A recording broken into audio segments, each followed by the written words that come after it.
Dear sisters and brothers in Jesus Christ, since we are celebrating the feast of Saint Mark, we should learn many things from Mark, Saint Mark, as well as the Gospel of the Mark. Before we get into that, in the first reading we heard that Saint Peter says Mark as his own son. Mark as his own son by the way of his preaching. And also it's traditionally attested that Mark is a disciple or the follower of Peter. That Mark is the one, Mark is the one who carried the jar of water when the disciples came to Jerusalem to look for a place for the celebration of the Passover. That's also the Mark's house, the upper room. It's mentioned in the Gospel, the upper room belonged to the Marks. And that Jesus and the disciples celebrated there only the Passover. It is the Mark who left Jesus when he was arrested in the Gethsemane. That is, he was running like anything with a naked, because the soldiers just holded his dress, but he was not bothered because he wanted to save his life. So he ran like anything with naked. And also this another name is John Mark, and this gospel is the first written, as I told you earlier. What it teaches us: first, there will be the second chance to each one of us, because during the persecution time, after Jesus' death and after his resurrection, disciples were afraid. And then when they started to preaching in the outside, kings, all they were afraid the community will become a rich one. They will become a biggest one. So they started persecuting all the disciples. At that time,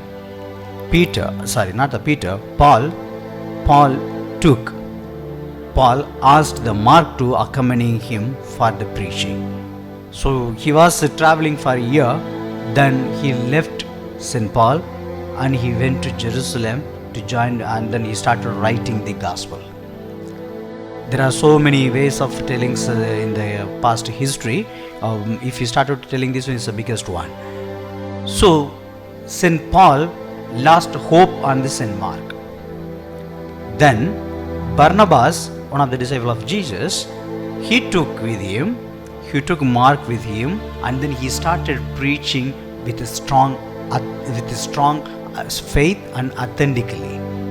So St. Paul was taken up by St. Mark once again, and he gave the second chance for Mark to preach with St. Paul.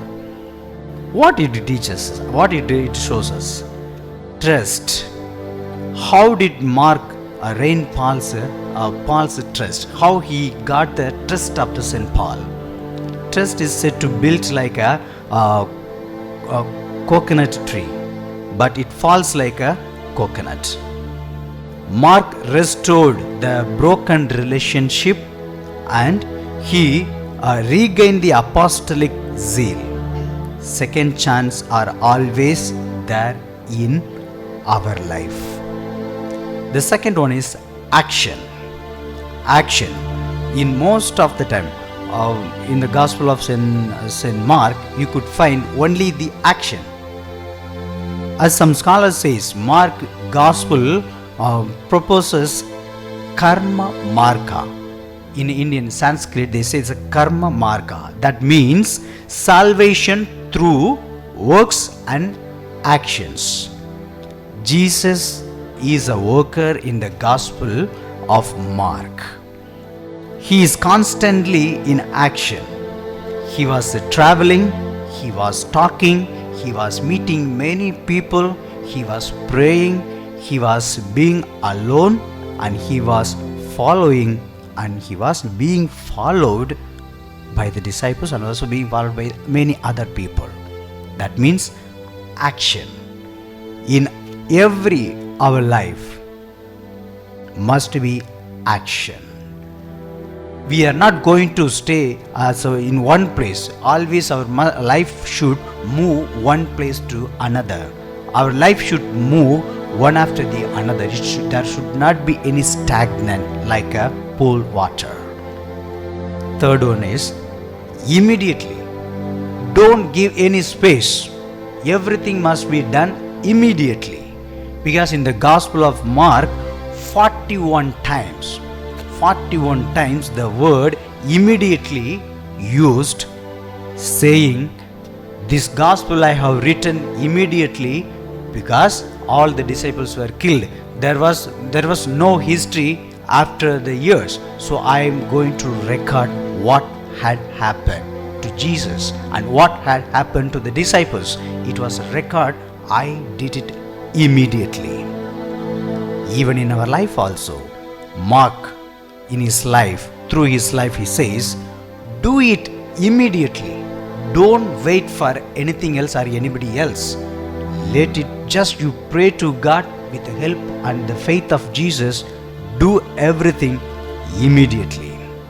The last one is suffering as an existential reality. Suffering overshadows to entitle the Gospel of the Mark. Because entire Gospel, if you go read the entire Gospel of the Mark, you will find the suffering. Jesus suffered and Martha suffered, other people suffered. But Jesus went and he removed the sufferings of the people. The message gives us the hope to the suffering. How do we look at our sufferings today? How do we look at our sufferings today?